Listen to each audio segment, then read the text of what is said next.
नमस्कार बच्चों, जय श्री कृष्णा। स्वागत है आपका 12th होम साइंस की क्लास में।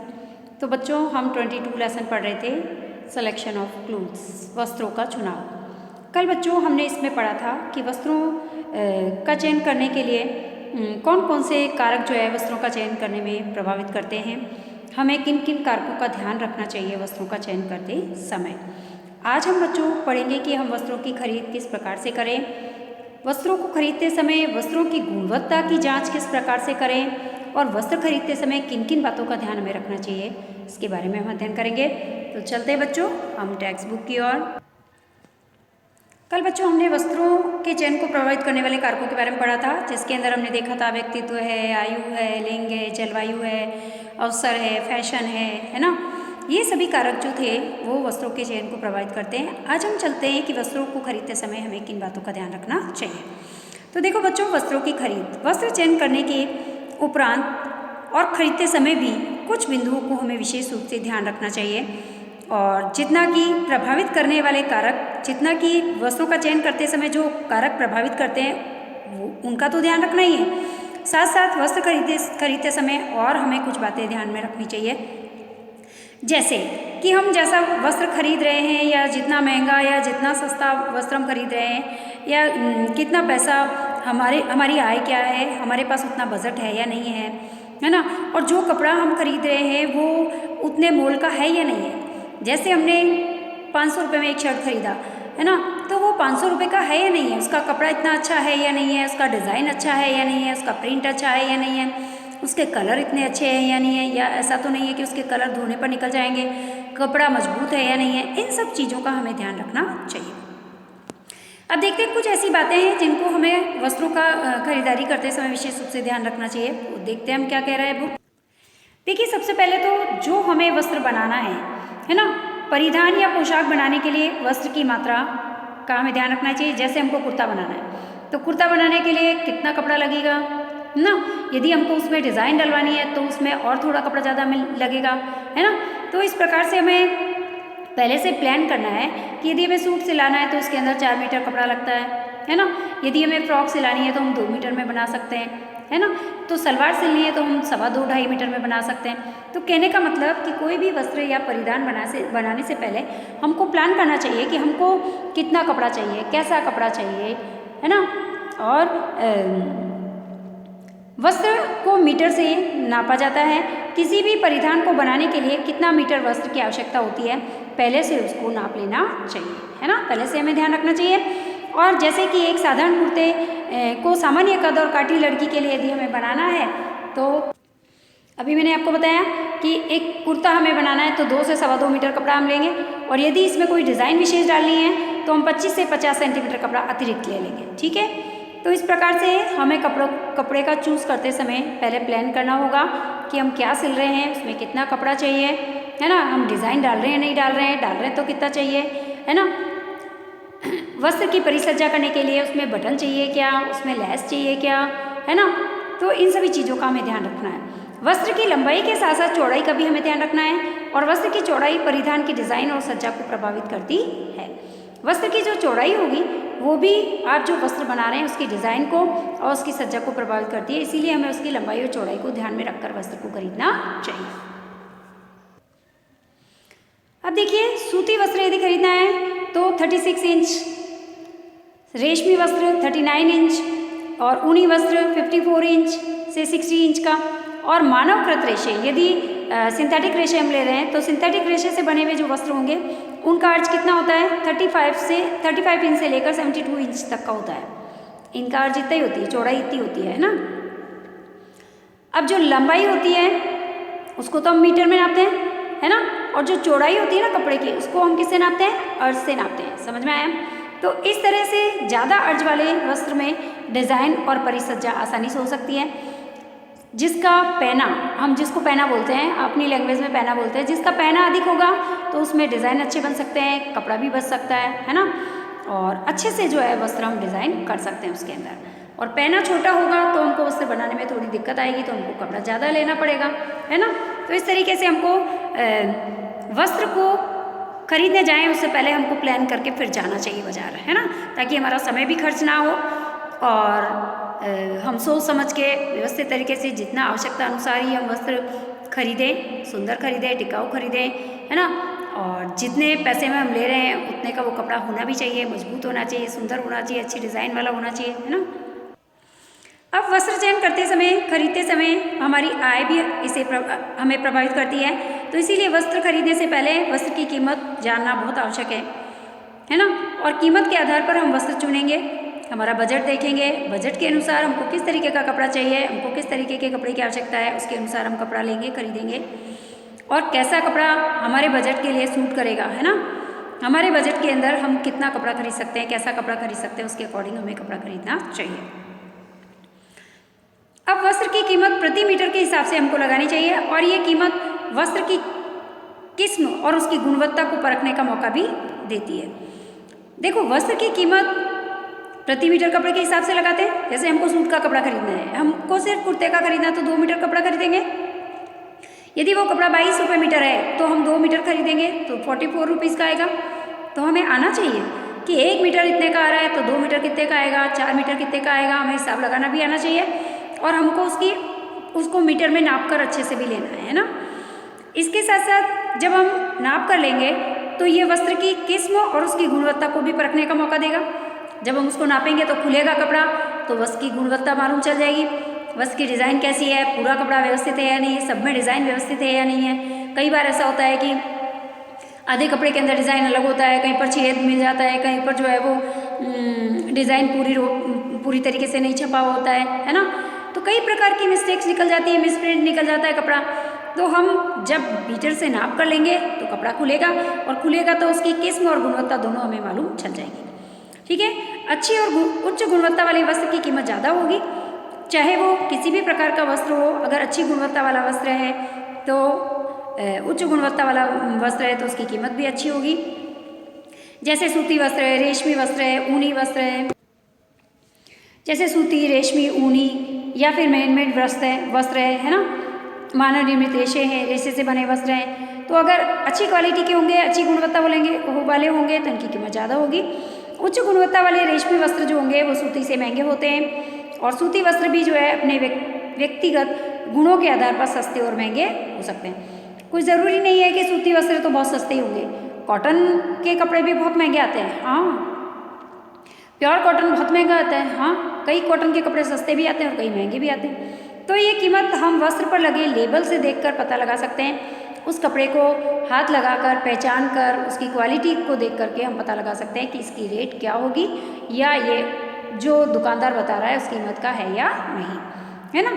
तो वैसे दुकानदार भी कीमत बताता है, लेकिन फिर भी हम उसको देखेंगे, परखेंगे, है ना, स्वयं देखेंगे, तब हमें मालूम चलेगा कि कपड़े की कीमत दुकानदार सही लगा रहा है या नहीं।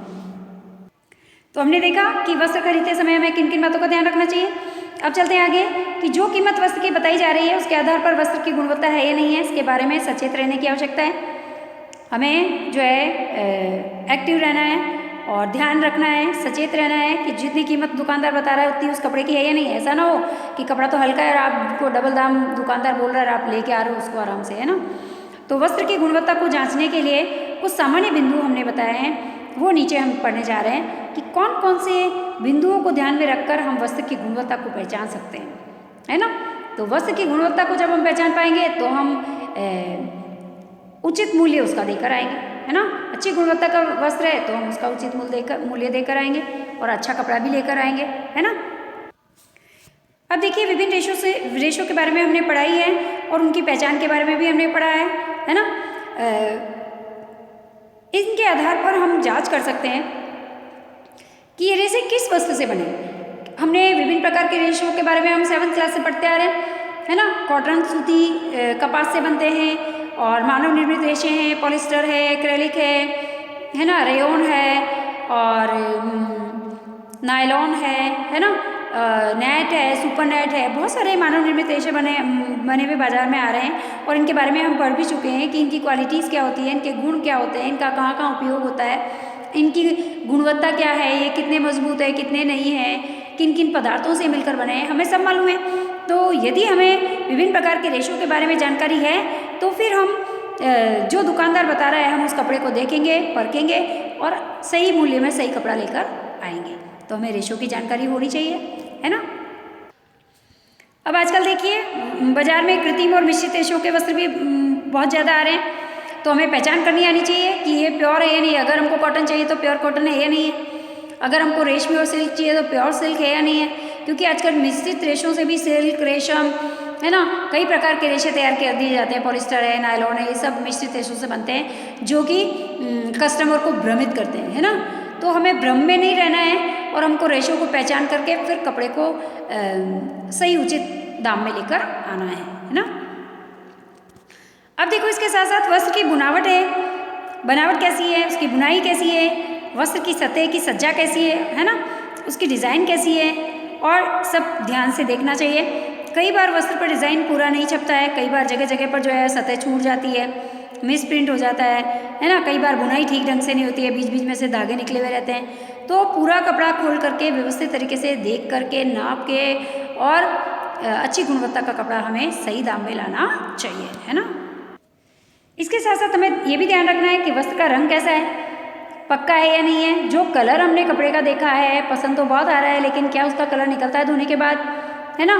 तो हमें इसका भी पूरा ऑब्जर्वेशन करना है कि कपड़े का रंग निकलता है नहीं निकलता है। इसको जांचने के लिए हम रंगीन कपड़े को किसी सफ़ेद रूमाल या सफ़ेद कपड़े पर हल्का सा गीला करके रगड़ेंगे तो हमें मालूम चल जाएगा कि इसका रंग कच्चा है या पक्का है, और फिर हम उसको देख करके उसकी गुणवत्ता को देखकर खरीद सकते हैं, है ना।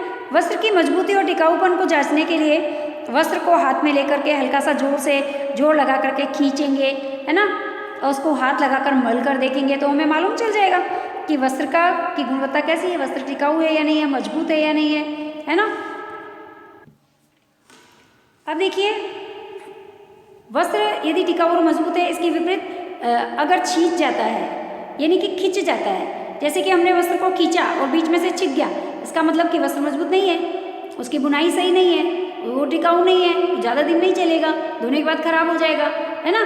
तो हम उसका फिर ज़्यादा दाम क्यों देंगे, जैसा कपड़ा होगा वैसे ही तो दाम मिलेगा, और हम खरीदेंगे भी क्यों ऐसा कपड़ा, है ना। तो हमें ध्यान रखना है।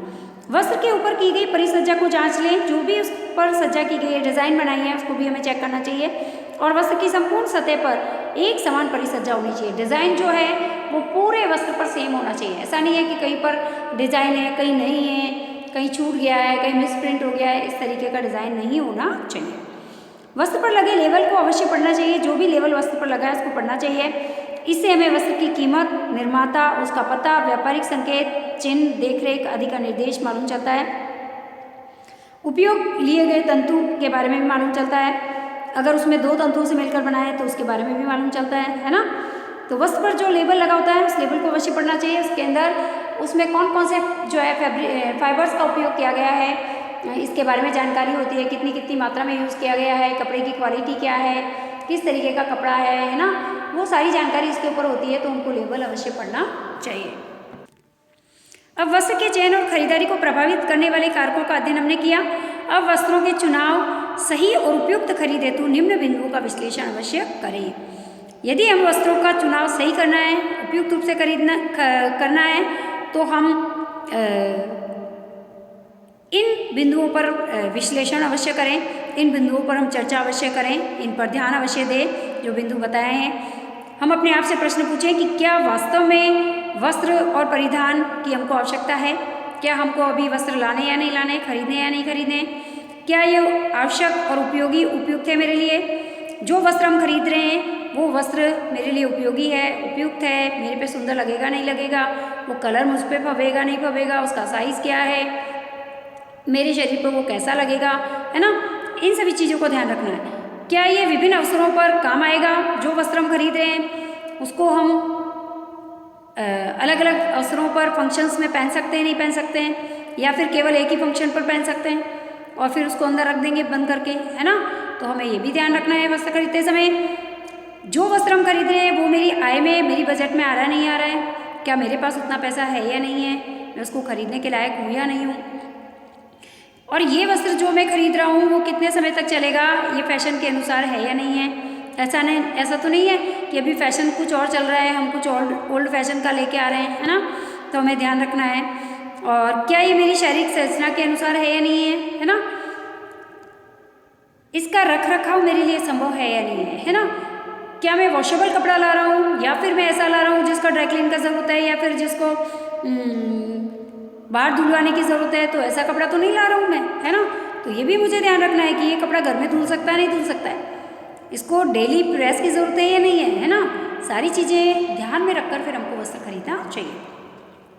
कहीं ऐसा तो नहीं है कि पहले से रखे हुए परिधान से मिलता जुलता रंग और डिज़ाइन मैंने ले लिया है, जब मैं कपड़ा खरीदने जा रहा हूँ, कोई भी कपड़े खरीदने जाता हूँ तो मैं वही कपड़े मुझे पसंद आ रहे हैं जैसे मेरे पास पहले से ही पड़े, तो फिर उस तरीके के कपड़े लेने से हमें क्या मतलब है, नहीं है ना।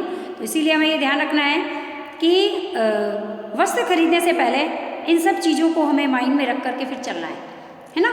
प्लानिंग करके फिर हमें कपड़ा खरीदना है ना। यदि हम प्लानिंग करके जाएंगे तो हम अच्छा टिकाऊ मजबूत कपड़ा ला सकेंगे, उपयुक्त कपड़ा ला सकेंगे जो हम पर भी सुंदर लगेगा, हमारी आवश्यकता अनुसार होगा, हमारे बजट के अनुसार होगा, है ना। तो इस तरीके से बच्चों वस्त्र हमारे व्यक्तित्व का प्रतिबिंब है और वस्त्रों को खरीदते समय हमें जो है विशेष रूप से इन सभी चीज़ों का ध्यान रखना चाहिए।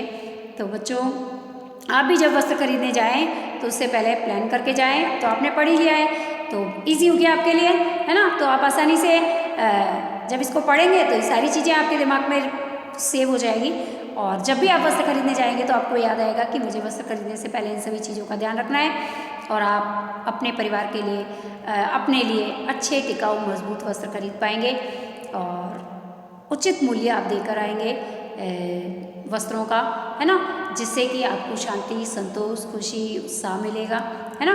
तो बच्चों हमको वस्त्रों का चयन करना आना चाहिए। तो आज हमारा लेसन यही कंप्लीट हो रहा है। धन्यवाद बच्चों, जय श्री कृष्णा। नेक्स्ट लेसन हम नेक्स्ट क्लास के अंदर कंटिन्यू करेंगे।